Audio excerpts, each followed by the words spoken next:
जय श्री राम। शिवाजी के ऊपर प्रथम प्राण संकट। प्रारंभ में जैसा कि हम सब ने सुना है कि बीजापुर के नवाब ने दरबार में पान का बीड़ा रखा था। उस पान का बीड़ा अफजल खान ने उठाया था। जिस पान के बीड़े को उठाने के लिए बहुत अधिक साहस सामर्थ्य की ज़रूरत थी, जिस पान के बीड़े को उठाने के पूर्व अच्छे अच्छे मराठा सूरवीर और योद्धा और अच्छे और भी बहुत सारे जो सेनापति हैं, जो कुशल सेनापति माने जाते हैं, जो विश्व स्तर के सेनापति थे, वो सब पीछे हट जाते हैं। उस पान के बीड़े को उठाने करके अफजल खान शिवाजी को पकड़ने का एक अभिवचन अपने ऊपर उठाता है, एक बहुत बड़ा भार उठाता है।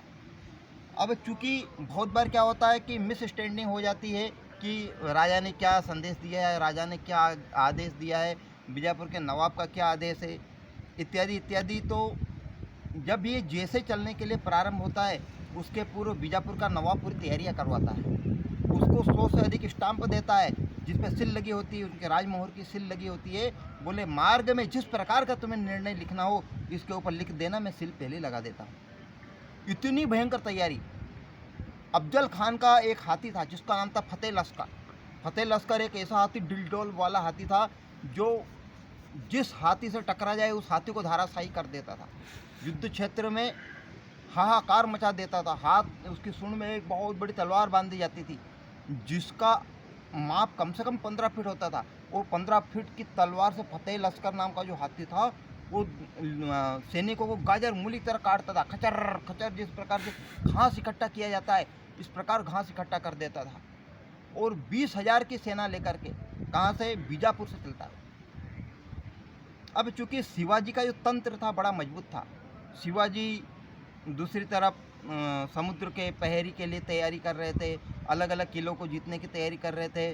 और उस समय जब उनको समाचार पता लगता है कि ये इतना बड़ा भारी लश्कर लेकर के अफजल खान आ रहा है, तो उस समय ये रायगढ़ के किले पर विराजमान होते हैं। अब राजगढ़ का किला एक समतली मैदानी क्षेत्र में है, उसको ज़्यादा पार करने के लिए ज़्यादा ऊंचा नीचा या जंगली क्षेत्र नहीं है। और दूसरी तरफ ये बहुत बड़ी सेना लेकर के 20,000 की सेना लेकर के अफजल खान आ रहा होता है। अफजल खान के साथ में बहुत बड़ा लाव लश्कर, उसके साथ कुछ तोपें, उसके साथ में और भी पैदल सैनिक, हाथी वाले सैनिक और घुड़सवार सैनिक, चतुरंगिनी सेना थी पूरी। और बहुत बड़े लाव लश्कर के साथ आ रहा था। मार्ग में जो गांव मिल जाए पूरा गांव का गांव लूट लिया जाता था। उनकी रसद सामग्री सब हड़प कर ली जाती थी। उनके सोने जवाहरात हीरे वगैरह, उनके कीमती आभूषण सब लूट लिए जाते थे। किसी महिला के पैरों में यदि सोने चांदी का यदि कड़ा वगैरह दिख जाता था तो उसको खोला नहीं जाता था, उसका पैर काट कर निकाला जाता था। किसी महिला के गले में सोने का मंगलसूत्र दिख जाता था तो उस मंगलसूत्र को खींच के तोड़ के नहीं निकाला जाता था, अथवा देने की रिक्वेस्ट नहीं की जाती थी, खींचा नहीं जाता था, सीधी उसकी गर्दन काट दी जाती थी और फिर उसके बाद उसका मंगलसूत्र निकाला जाता था। इतनी बर्बरता करता हुआ गांव के गांव में जो कोई भी एक छोटी से छोटी बालिका, बस हिंदू होनी चाहिए, उसके साथ उसके सैनिक रेपिस्ट जैसी घटनाएं करते हुए, असंख्य बालिकाओं का मान भंग करते हुए, गांव के गांव लूटते हुए, गायों को काटते हुए, रक्तपात मचाते हुए चल रहे थे। अनाज को लूट लिया जाता था। उनके अनाज को, गेहूं चने इत्यादि को घोड़े और हाथियों को खिलाया जाता था। इतनी विभत्सना, छोटे छोटे बच्चों को ऐसे ऊपर उछाल करके भालों के ऊपर झेला जाता था। इतना क्रूरतम रूप, विकराल रूप धारण करता हुआ बीजापुर से चलता है अफजल खान। अफजल खान की खुद की 64 बेगमें थी। मैंने पहले ही बताया था, पहले की वीडियो में भी, कि उस समय अधिक पत्नी रखना मतलब बहुत बड़े शौर्य का प्रतीक माना जाता था। और ये अफजल खान ऐसा कहते हैं कि आप किसी भी व्यक्ति के ऊपर आप विश्वास कर लेना, पर अफजल खान के ऊपर विश्वास मत करना। दगा का दूसरा नाम अफजल खान, जो मूर्ति भंजक जिसको माना जाता है। केवल एक लाल पत्थर भी दिख जाए तो उसको अपवित्र करना, उसके ऊपर मल मूत्र का त्याग करना, उसके ऊपर गाय का खून छिड़कना, इस प्रकार की गतिविधि, और इतना भयंकर तरीके से रक्तपात करता हुआ ये आगे चलता है। एक एक गांव बिल्कुल लूटते हुए, बाकायदा बिल्कुल सफा करते हुए, जिस प्रकार से हाईवे बनाते हैं तो रास्ता साफ करते हुए चलते हैं, इसी प्रकार से रायगढ़ की तरफ चल रहा था। अब सारी सेना में हाहाकार मच रहा होता है। 3 किलोमीटर तक का सफ़र साफ कर लिया जाता है और जब गांव के ऊपर हमला होता था तो जब लोग चीख चीख करके भागते थे तो उन भगते हुए लोगों के ऊपर तीरों से निशाना लगाया जाता था, जैसे कि तीरंदाजी सीख रहे हो।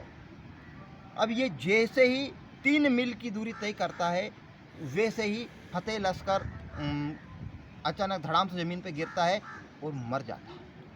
बोले इतनी भयंकर विभत्सना का पहला शकुन होगा। इस प्रकार की पूरा जो समाचार उसकी सेना के अंदर फैल जाता है। लोग डर जाते हैं। बोले शिवाजी तो सामान्य व्यक्ति नहीं है, शिवाजी एक बोले भगवान का अंश है और तुम इतनी विभत्सना करते जा रहे हो, इसलिए तुम्हारा मुहूर्त खराब हो गया। तुम्हारा फतेह लश्कर हाथी जो हर बार तुमको युद्ध में विजय दिलाता था वो मर गया है।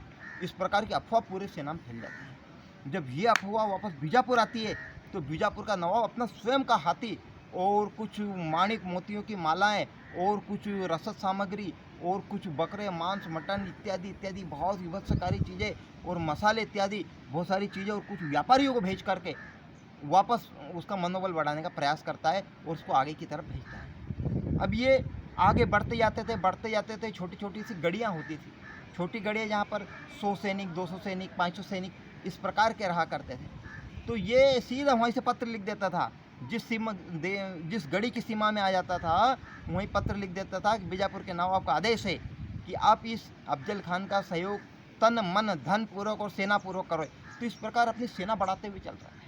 ये 20,000 की सेना लेकर चला था, परंतु ये बीच बीच में जितने भी गढ़ी रियासतें छोटे छोटे ये गढ़ वगैरह आते थे, इन सबको लूटता हुआ उनकी सेना को अपने कब्जे में लेता हुआ और भयंकर रक्तपात मचाता हुआ चल रहा था।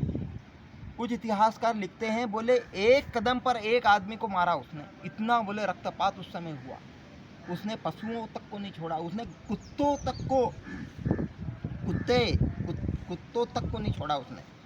कोई भागने वाला भाग नहीं पाए और बिल्कुल दौड़ा कर मारने वाला जो कार्य है, इस प्रकार का अभिष्टकारी बिल्कुल जिसको क्या अति निंदनीय कार्य करता हुआ अफजल खान वहाँ से चलता है। एक पड़ाव के बाद दूसरा पड़ाव, दूसरे पड़ाव के बाद तीसरा पड़ाव, ये लगातार चलता जाता है। रायगढ़ आने के पूर्व तुलजा भवानी का मंदिर आता है, वो अष्ट भुजाओं वाली प्रतिमा।